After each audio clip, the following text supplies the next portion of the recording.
Hello my dear friend, welcome to education point online. So friend, कैसे हैं आप लोग? गए हो बहुत अच्छे होंगे। मेरे प्यारे बच्चों, हम लोग क्या पढ़ रहे थे? हम लोग पढ़ रहे थे अपना इलेक्ट्रिकल का इंपॉर्टेंट क्वेश्चन बेटा। और आज हमारा इंपॉर्टेंट क्वेश्चन का जो वीडियो है वो पार्ट 6 है। ठीक है बेटा, चलिए इससे पहले मैंने 5 पार्ट का वीडियो बनाया था, लिंक मैं आपको डिस्क्रिप्शन पे दे दूंगा बेटा। आप जाइए, पांचों पार्ट देखिए। ठीक है, और जितने भी क्वेश्चंस मैंने करवाए हैं उसको आप अच्छे से नोट्स बना लीजिए। अब देखो बेटा, एक बात समझना, हो सकता है पार्ट 7 आए और ये भी हो सकता है कि पार्ट 7 ना आए। ठीक है, इस बात को आप समझ लो। देखो, आप इतना मानो कि अभी तक जितना भी हम लोगों ने पढ़ा है, आप इतना समझो कि अपन ने 30 से 35 क्वेश्चन करें। ठीक है, 30 से 35 क्वेश्चन अपन ने प्रिपेयर कर लिए। जब आप एग्जाम में जाओगे तो इतना कितना भी खराब किस्मत रहेगा ना बेटा, तो 4 से 5 क्वेश्चन यहाँ इस वाले जो हम लोगों ने इंपॉर्टेंट क्वेश्चन पढ़ा उसमें से आ जाएगा। तो आप क्या करना, सबसे पहले वो 4 से 5 क्वेश्चन लिख देना। ठीक है, और उसके बाद अगर आपको लग रहा है कि नहीं यार हम तो फेल हो जाएंगे, देखो आरजीपीवी में क्या है, कॉपी उतनी ढंग से चेक होती नहीं।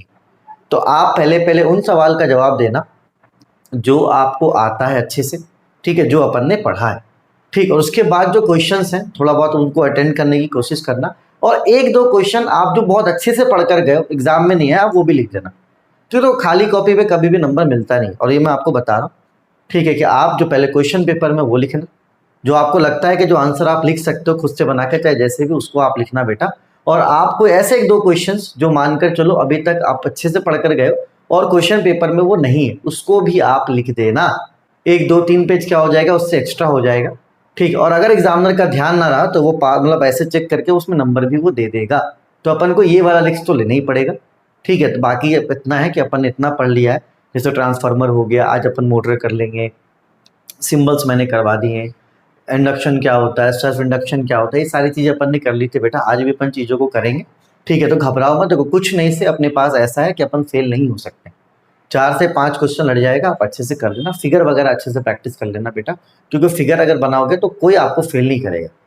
ठीक है, जैसे ये वाला क्वेश्चन है, अब देखो फिगर कितना छोटा सा है। अगर आप फिगर बनाओगे तो इम्पैक्ट ही अलग होता है, उसकी बात ही क्या होती है मेरे प्यारे बच्चों, उसकी बात ही अलग होती है, इम्पैक्ट ही अलग होता है। ठीक है, तो मैं ये कोशिश करूंगा कि एक आध दो पार्ट एक मैं और कोशिश करूं और क्वेश्चंस करवा दूं। और अगर अभी जैसे ये शेड्यूल में यही लास्ट लेक्चर है, इसके बाद नेक्स्ट शेड्यूल में हो सकता है मुझे कुछ और इंपॉर्टेंट दिखे तो मैं करवा दूंगा। ठीक है, बाकी इस बात को आप ध्यान देना कि फिगर वगैरह जो वो इंपॉर्टेंट रोल प्ले करता है। अगर आप फिगर बनाओगे तो आपको कोई फेल नहीं करेगा। ठीक है ना? चलिए, बाकी कमेंट करना अगर ऐसा लगेगा एग्जाम से पहले तो मैं एक वीडियो बना दूंगा जिससे आप लोग मोटिवेट हो जाओ। चलो आगे बढ़ते हैं बेटे। देखो, इंडिपेंडेंट एंड डिपेंडेंट सोर्स। देखो, इसमें एक बात समझना, इंडिपेंडेंट और डिपेंडेंट क्या होता है। जैसे कि मैं क्या हूं बेटा, जैसे कि आप हैं, तो आप अभी पढ़ रहे हैं, तो आप किस पे डिपेंडेंट है? अपने माँ बाप पे डिपेंडेंट है कि आपको माँ बाप पढ़ाएंगे तो आप पढ़ोगे, माँ बाप खिलाएंगे तो आप खाओगे। अब जैसे मैं कमा रहा हूं तो मैं इंडिपेंडेंट हो गया हूं, कि अगर मैं खुद कमा रहा हूं, मैं खुद खा रहा हूं, मैं किसी पे डिपेंड नहीं कर रहा। उसी तरीके से बेटा, जो आपका करंट और वोल्टेज होता है, जो आपका करंट और वोल्टेज होता है, अगर करंट और वोल्टेज किसी पे डिपेंड कर रहा है, किसी सर्किट पे करंट और वोल्टेज क्या कर रहा है, डिपेंड कर रहा है कि वो करंट देगा तो करंट मिलेगा, नहीं करंट देगा तो करंट नहीं मिलेगा, तो उसको हम लोग बोलते हैं डिपेंडेंट सोर्स। क्या बोलते हैं? Dependent source. ठीक है, और डिपेंडेंट सोर्स को बनाते कैसे हैं बेटा? सर्किट में इस तरीके से बनाते हैं। अगर आप सर्किट में इस तरीके का सिंबल देखोगे तो आप समझ जाना कि ये डिपेंडेंट सोर्स है। ठीक है, इंडिपेंडेंट सोर्स का मतलब क्या हुआ बेटा? इंडिपेंडेंट सोर्स का मतलब ये हुआ कि जो करंट है, जो वोल्टेज है, वो किसी पे डिपेंड नहीं कर रहा, वो इंडिपेंडेंट है। ठीक है, उससे दूसरे दूसरे सर्किट से कोई मतलब नहीं है, उससे कोई दूसरे सर्किट से मतलब नहीं है, तो वो आपका इंडिपेंडेंट सोर्स हो जाएगा। और इंडिपेंडेंट सोर्स को हम लोग इस तरीके से दिखाते हैं।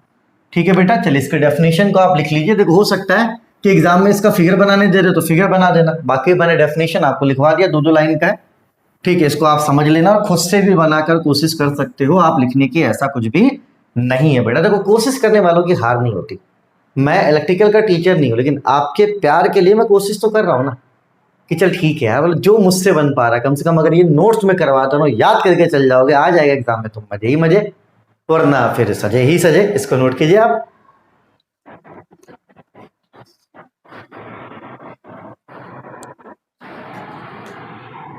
चलो, यूनिवर्सल गेट क्या होता है बेटा, जिसमें हम लोग बूलियन फंक्शन लगा सकते हैं, ठीक है, उसको हम लोग बोलते हैं यूनिवर्सल गेट। इसका ये फिगर है, ठीक है, इसको भी नोट करो और इसके फिगर को भी बनाओ। फिगर के थ्रू ही तुम पास करोगे बी ट्रिपल, याद रखना अच्छे से, sorry F triple E, BTech वालों में इसी सब्जेक्ट को बी ट्रिपल ई बोलते हैं। इसको नोट करो यूनिवर्सल गेट के डेफिनेशन को, ठीक है। एंड,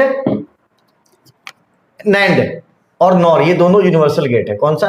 एन एंड, ठीक है, नैंड बोलते हैं इसको, और नॉर, ये दोनों क्या है बेटा? यूनिवर्सल गेट है, ठीक है, इसको नोट कीजिए।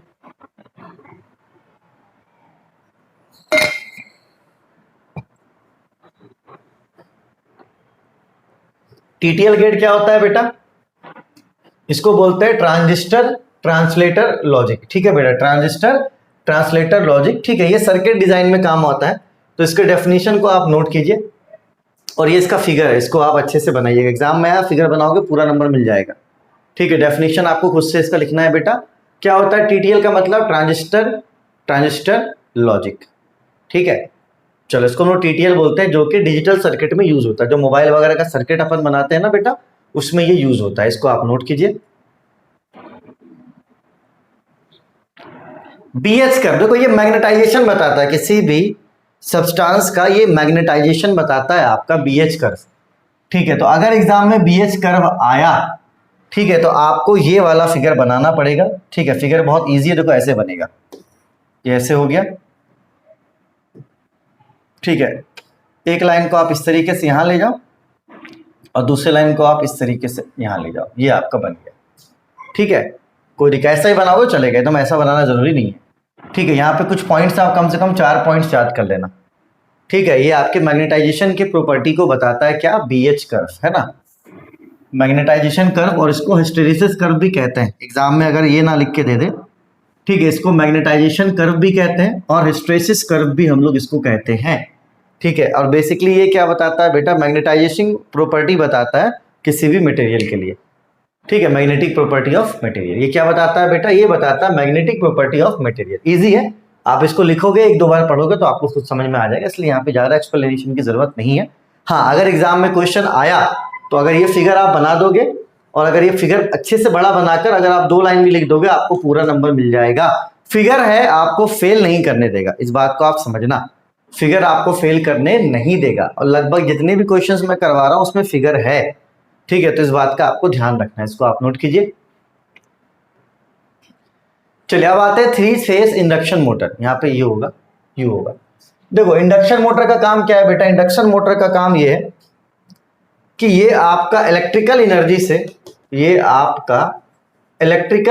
से क्या करता है बेटा? मैकेनिकल एनर्जी में कन्वर्ट करता है। जैसे घर में जो आपका मोटर होता है ना, वही आपका क्या है? 3 फेज इंडक्शन मोटर है, ठीक है, जिससे आप लोग घर में पानी ऊपर चढ़ाते हो, है ना। देखना, मोटर में अगर देखोगे तो अंदर इस तरीके का ही आपको देखने को मिलेगा। तो अगर आपसे 3 फेज इंडक्शन मोटर पूछता है तो आप इतना लिखेंगे और ये फिगर आप बनाएंगे, आपका काम बन जाएगा, ठीक है। और कभी कभी किस्मत खराब रहता है तो इसका वर्किंग और कंस्ट्रक्शन पूछ देता है। तो अगर आपसे सिर्फ 3 फेज इंडक्शन मोटर पूछेगा तो ये आप 2 लाइन लिखकर ये फिगर आप बनाएंगे, आपको नंबर मिलेगा, ठीक है। चलिए, और हो सकता है आपसे क्या पूछे, इसको आप नोट कर लीजिए। हो सकता है वो आपसे पूछ दे वर्किंग एंड कंडीशन। देखो, इसका वर्किंग क्या है बेटा? इसका वर्किंग है Faraday law of electromagnetic induction. ये मैंने आपको करवाया था कि किस पे बेस्ड है बेटा? फैराडे लॉ पे। तो अगर आप फैराडे लॉ लिख दोगे तो इसका वर्किंग पूरा हो जाएगा, ठीक है। बेसिकली क्या होता है बेटा? Magnetic change in magnetic field की वजह से क्या होता है? इलेक्ट्रोमोटिव फोर्स जनरेट होता है। जब हम लोग करंट देते हैं ना बेटा यहाँ पे, तो वहां पे क्या होता है? चेंज इन मैग्नेटिक फील्ड होता है, और जब चेंज इन मैग्नेटिक फील्ड होता है बेटा, तो वहां पे इलेक्ट्रोमोटिव फोर्स ईएमएफ क्या होता है? जनरेट होता है। तो ये इसका वर्किंग है, ये इसका क्या है बेटा? वर्किंग है, ठीक है। वर्किंग में आपको क्या लिखना है बेटा? वर्किंग में आपको ये लिखना, Faraday's law of electromagnetic induction. ये शायद मैंने पहले भी करवाया है, ठीक है। तो अगर आपको ये याद है, आप पूरा वो लिख दोगे ना जो मैंने पहले करवाया था, आपको नंबर मिल जाएगा। तो ये इसका वर्किंग हो गया। कंस्ट्रक्शन अगर आपको करना है बेटा, तो फिर से आपको ये फिगर बनाना पड़ेगा, ठीक है। फिर से क्या करना पड़ेगा बेटा? आपको ये फिगर बनाना पड़ेगा। इसको आप पहले देख लो, नोट कर लो। चलो, कंस्ट्रक्शन में 3 पार्ट है बेटा। एक है आपका स्टेटर केसिंग, जो बाहर का जो केसिंग होता है ना, उसको बोलते हैं स्टेटर केसिंग। अंदर जो होता है बेटा, उसको बोलते हैं कोर, और इसके अंदर एक वाइंडिंग होता है जिसको हम लोग बोलते हैं स्टेटर वाइंडिंग। तो ये 3 चीज आपको डिफाइन करनी पड़ेगी, एक केसिंग, दूसरा कोर और तीसरा वाइंडिंग। ये किसके अंदर आएगा बेटा? ये आएगा कंस्ट्रक्शन के अंदर। किसका कंस्ट्रक्शन? 3 फेज इंडक्शन मोटर का। तो यहाँ पे मैंने तीनों चीजें आपको लिखवाई हैं कि 3 फेज इंडक्शन मोटर क्या होता है, ठीक, उसका वर्किंग क्या होता है, वर्किंग मतलब फराडे लॉ पे ये वर्क करता है बेटा। और कंस्ट्रक्शन में आप 3 चीज यहाँ पे लिखोगे। क्या क्या लिखना है बेटा आपको? पहला तो केसिंग, दूसरा कोर और तीसरा वाइंडिंग। इसको आप नोट कर लीजिए, ठीक है। तो इस वाले सेशन का ये आखिरी लेक्चर है। अगर मुझे कुछ और इंपॉर्टेंट मिलता है तो मैं जरूर वीडियो बनाऊंगा, हो सकता है पार्ट 7 भी आए। और अगर आप वीडियो में कमेंट करोगे एग्जाम से पहले कि सर गाइड कीजिए, तो अगर कमेंट अच्छा खासा रहेगा तो एग्जाम से पहले भी मैं एक वीडियो बना दूंगा किस तरीके से चीजों को आपको करना है, ठीक है। अब ये आप पे डिपेंड करता है कि आप इसको किस तरीके से लेते हैं। तब तक अपने और अपनों का खूब ख्याल रखिए। Take care, bye bye, Tata.